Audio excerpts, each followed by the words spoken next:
Morning guys, Dave Canterbury with the Pathfinder School.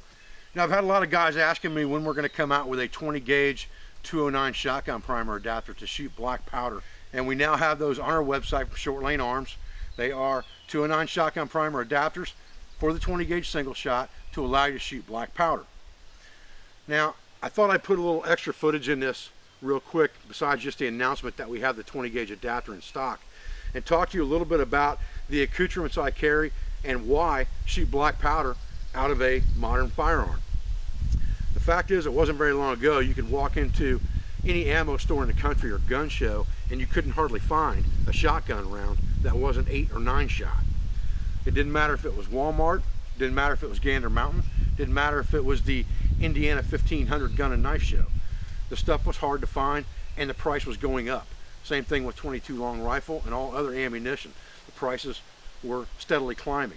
They seem to have leveled off a little bit now, but the fact of the matter is, not only is having a black powder adapter good for you because black powder substitutes are something that's always available, or most generally available. I've seen it on the shelf at Walmart when there was no ammo to be had.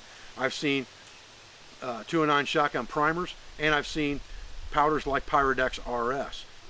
The beauty of this system is that this is a modern firearm meant for smokeless powder, so it can handle greater chamber pressures than some of the black powder firearms. So I can shoot not only a GoX type black powder out of this, but I can also shoot the modern type black powder equivalents like Pyrodex. Those don't fire very well out of anything that's a non-209 ignition system. Flintlocks don't fire them very well. Flintlocks have to use an actual black powder like GoX. I can use Pyrodex very easily in this because I can change it to a 209 primer ignition system. It's just like putting a regular shotgun shell in there that I build in the gun. The versatility in that is that I can mix and match my loads depending on the shooting conditions. I can carry round ball if I choose to, and I can carry some shot, and it's going to be much less weight in my bag than carrying a lot of different types of shells. Let me give you an example. Generally what I do is, this is my shot pouch that I carry with my black powder setup for my normal modern shotguns. And what I've done is, it's just a jackware container that holds a variety of shot. And what I generally do is I mix my shot a little bit, and I'll put about 3/4 of this will be 6 shot and 1/4 of it will be 4 shot. And then I'll shake it up, filling it only about 3/4 of the way up to begin with. I'll shake it up and then mix the rest in. And what I want to do there is I want to give myself a better variety of shot in each load. And then I can vary the amount of shot I put in by volume measure depending on what I'm hunting. If I were going to hunt something like turkey where I'd want a lot more shot or a lot more power behind it, I can add a little bit more powder, a little bit more shot to build that magnum load. If I'm, on the other hand, see a squirrel that I want to shoot, I can do just the opposite. I can drop down in my load of shot, leave my powder load the same, and I have that versatility to load on the fly depending on what I see for game I'm going to kill. I can take this shotgun and, just like a flintlock, I can load the powder charge and the wad and leave it like that and never put my shot in the gun or my round ball, depending on what I choose to shoot. Manufacturers suggest not shooting a round ball out of this system. I'm not telling you to shoot round ball out of it, I'm telling you that I have. But I can choose on the fly what I want to put in there, and it's one simple step of dropping a round ball or a powder charge and a wad down that barrel, ramming it home, and I'm ready to shoot whatever comes available. Now obviously if something runs by me, I'm not going to have time to do that. But if I'm still hunting or something like that and game comes into my view, I have that amount of time to decide what I want to do as far as a game load goes. That versatility alone makes black powder very worthwhile to carry over modern ammunition. These accoutrements here don't weigh near as much as a box of shotgun shells really, but I have a lot of versatility here in that I have everything from round ball to shot, and then the ability to measure that shot and powder to make a magnum or non-magnum load depending again on the game I'm hunting. So what I'll generally do is I'll go ahead and put my black powder adapter into the gun just like this, and there's a little cutout, a dish out to pull out that expended primer. And once I lock up the gun, it's now safe to load. There's no way the gun can go off because it's not primed. There's no primer in here. At this point, I can muzzle load the gun.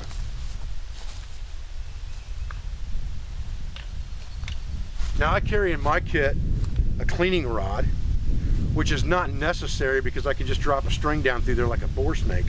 But that cleaning rod, that 3-piece cleaning rod, actually gives me a collapsible type ramrod as well. So I can use this as my ramrod and a cleaning device. I could just cut a stick or a branch out of the woods and I could affect the same thing as long as it was the right diameter and the right length. This just works out convenient for me. So the first thing we need to do is we need to load powder into the gun as the first portion of our load. And I carry 2 little devices around my neck, usually on a leather cord. One of them is a nipple pick or a vent pick. And what that allows you to do is it allows you to clean that primer hole of any residue that might be in there from the shot before you load it again. And then I have a small piece of copper tubing here that's about the same diameter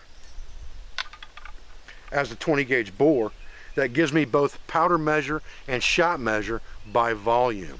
And generally 3/4 is my starting load of this measure. My magnum load is all the way to the top. So the first thing I would do is I would take my powder flask, and I just carry a brass flask that's got Pyrodex powder in it, Pyrodex RF.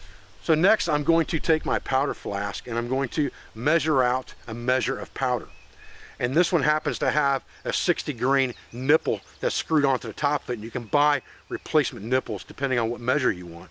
So really all you have to do is open up the hole, tip it over and fill it up, and you'll have 60 grains of powder to the top.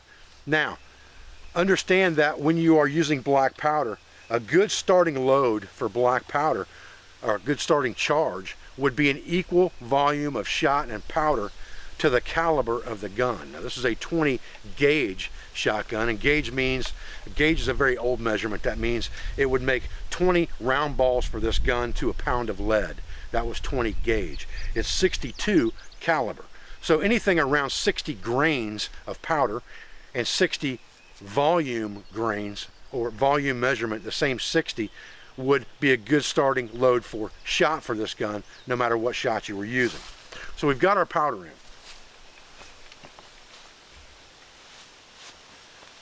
Generally, I just carry a leather bag of sheep's wool. The same sheep's wool that I use for trapping, I use for wadding. The reason that I use sheep's wool is not because it's historically correct. It's because, number one, it's fire retardant. It's not going to come out of the end of the gun on fire. Number two, it's cheap and it's easy to get. You can buy huge bags of it. We sell them on our website, I believe, but you can also get them at trapping supply houses. The other thing is, it has lanolin in it. Sheep's wool has a natural lubricant, so it lubes the barrel going down, lubes the barrel coming out, and helps reduce the fouling and makes it easier to clean. So I just take a wad of that sheep's wool, I shove it down the barrel right on top of the powder, and that is just creating a separation between the shot and the powder, just like a shotgun wad. And then I would take my ramrod, push it all the way to the bottom, just like that.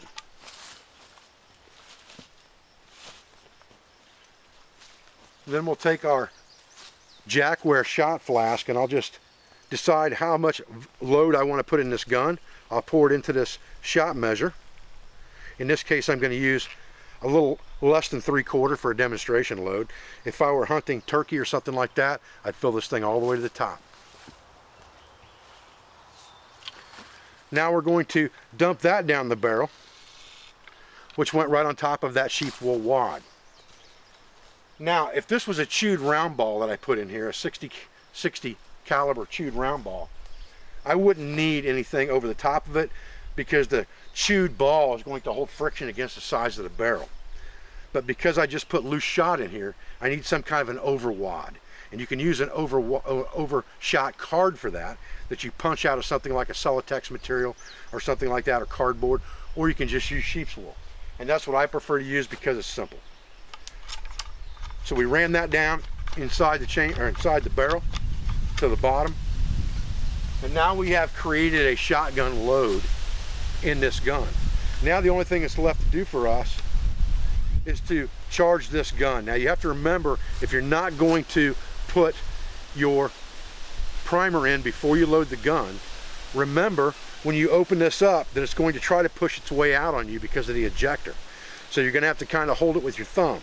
There's nothing wrong in this case with this type firearm with priming the gun before you close it up and load it, because the crossbar safety mechanism will not let the gun fire unless the trigger has been cocked. So let's get a 209 shotgun primer in here. And I just keep my 209 primers loose, and that's not always a good idea, but I keep them in a brass box loose, and I've got sheep's wool in here as well so that they don't rattle around too bad in there. And there's nothing that causes any friction or anything for them to explode. There's nothing that's going to bang them against something that's going to cause them to explode. And I keep this in a pocket inside my haversack. You can also just keep them in the package. It's not a big deal. So all you're going to do is put that 209 shotgun primer into that adapter and close the gun, and now you're ready to shoot this gun. If I had just loaded the first two components and put the powder in and the wad, I could then decide what I want to put in the gun by the game that I see or the game that's available to me while I'm hunting. Now, a lot of times when you're hunting, especially if you're hunting something like turkey, you may only get a head exposed. So I've got this orange reactive target back there hanging on a stick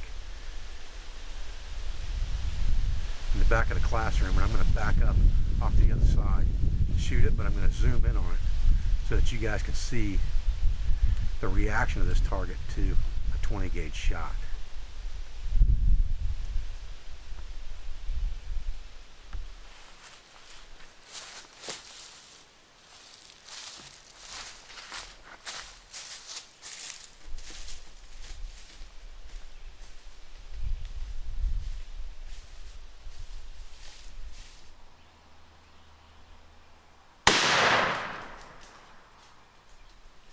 Okay, so now that we've shot this, let's look at this adapter. You can see that it's got, right there's our primer. Easy in, easy out. You've got that little ramp right there built in so that you can get right underneath that thing and pop it out. And now you're ready to reload for the next shot. The beauty of this thing is that once you pull it out, you've got that open barrel. Now you can clean it very, very easily, or you can just shoot shotgun shells out of it on the next shot, depending on what you decide to do. But it makes it very, very adaptable system. So let's get this thing loaded back up, and then we'll get a far away shot on that thing, and hopefully you'll still be able to see it, but you'll be able to see what this thing looks like out of the front of the barrel and the smoke coming out and all of that stuff, and you'll see it doesn't have very much kick at all. Alright, so there's our target. We've got 10 times zoom. We're zoomed all the way in. Now we'll zoom all the way out. I don't think you're going to be able to see the target react, but at least you'll be able to see the gun go off.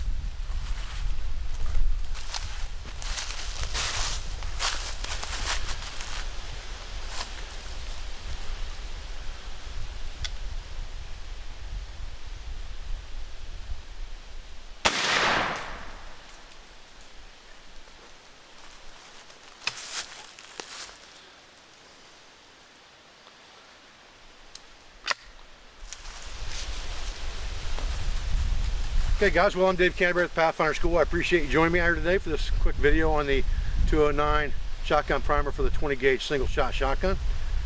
I appreciate your views, I appreciate your support. I thank you for everything you do for my school, for our family, for our business, for our sponsors, affiliates, instructors, and friends, and I'll be back with another video as soon as I can. Thanks guys.